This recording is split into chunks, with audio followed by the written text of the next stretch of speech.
Hello, നമുക്കിന്ന് കുറച്ച് പച്ച ചെമ്മീൻ കിട്ടി കേട്ടോ. അപ്പം ഞാൻ വിചാരിച്ചെന്നാൽ കുറച്ച് ചെമ്മീൻ റോസ്റ്റ് ഉണ്ടാക്കി നോക്കാമെന്ന്. അതിനായിട്ട് ഞാനിവിടെ കുറച്ച് ചെമ്മീൻ ഒന്ന് ക്ലീൻ ചെയ്തെടുത്തിട്ടുണ്ട്.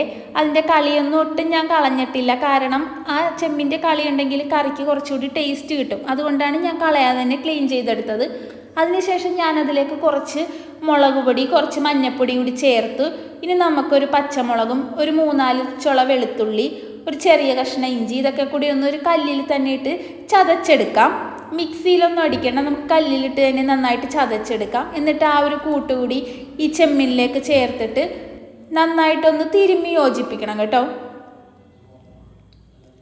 മസാലക്കൂട്ടൊക്കെ അതിൽ പിടിച്ച് കഴിയുമ്പോൾ നമ്മളിതിൽ ഉപ്പ് ചേർത്തിട്ടില്ലല്ലോ, ഉപ്പ് നമുക്ക് ചേർത്ത് കൊടുക്കാം. ഒരു 1/2 സ്പൂണോളം ഉപ്പ് ഞാനിതിലേക്ക് ചേർത്ത് കൊടുക്കുന്നുണ്ട്.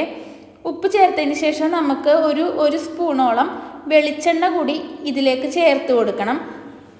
എന്നിട്ട് നമുക്ക് വീണ്ടും കൈകൊണ്ട് തന്നെ നന്നായിട്ടൊന്ന് തിരുമ്മി യോജിപ്പിക്കണം. ഈ മസാലക്കൂട്ടൊക്കെ ഇതിൽ പിടിച്ച് ആ എരിവും ഉപ്പും ഒക്കെ നന്നായിട്ട് പിടിക്കാൻ വേണ്ടി കൈകൊണ്ട് നന്നായിട്ടൊന്ന് തിരുമ്മി യോജിപ്പിച്ചതിന് ശേഷം നമുക്ക് ഒരു 10 മിനിറ്റോളം ഇതൊന്ന് മാറ്റി വയ്ക്കാം. 10 മിനിറ്റോളം അതൊന്ന് ഇരുന്ന് റെസ്റ്റ് ചെയ്ത് ഈ ഉപ്പും മുളകും ഒക്കെ ഒന്നുകൂടി ഒന്ന് അതിൽ പിടിക്കട്ടെ. അതിന് ശേഷം മതി നമുക്കിത് റോസ്റ്റ് ചെയ്യേണ്ട പരിപാടി നോക്കൽ. അപ്പോൾ ഇപ്പോൾ ഈ സമയം നന്നായിട്ട് ഉപ്പും മുളകൊക്കെ പിടിച്ച് വന്നിട്ടുണ്ട്. അപ്പോൾ നമുക്കിനി അത് റോസ്റ്റ് ചെയ്യാം.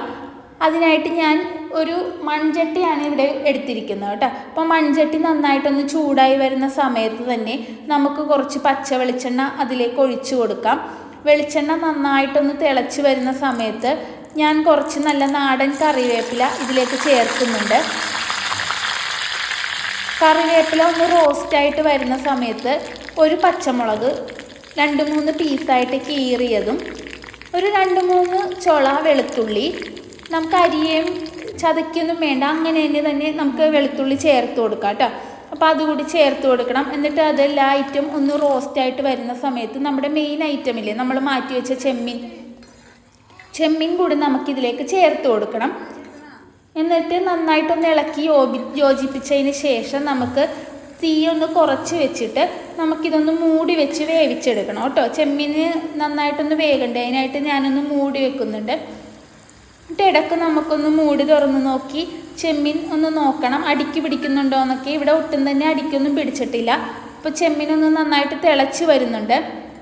അപ്പോൾ വീണ്ടും നമുക്ക് കുറച്ച് നേരം കൂടി ഒന്ന് മൂടി വെച്ച് വേവിക്കണം. ഇപ്പോൾ ചെമ്മീൻ്റെ ആ ഗ്രേവിയൊക്കെ ഒന്ന് നന്നായിട്ട് കുറുകി ഒന്ന് നന്നായിട്ട് തിളച്ച് തന്നെ വന്നിട്ടുണ്ട് കേട്ടോ. കറിയുടെ ആ ഒരു സ്മെല്ല് നമുക്ക് നന്നായിട്ട് ഇപ്പോൾ കിട്ടുന്നുണ്ട്. ഇത് നമുക്ക് ചോറിൻ്റെ കൂടെ മാത്രമല്ല, ചപ്പാത്തിയുടെയും പൊറോട്ടയുടെയും ഒക്കെ കൂടെ കഴിക്കാൻ പറ്റുന്ന ഒരു ചെമ്മീൻ റോസ്റ്റാണ് കേട്ടോ. എല്ലാത്തിൻ്റെയും കൂടെ കഴിക്കാം, കാരണം അത്രയും ടേസ്റ്റിയുമാണ്.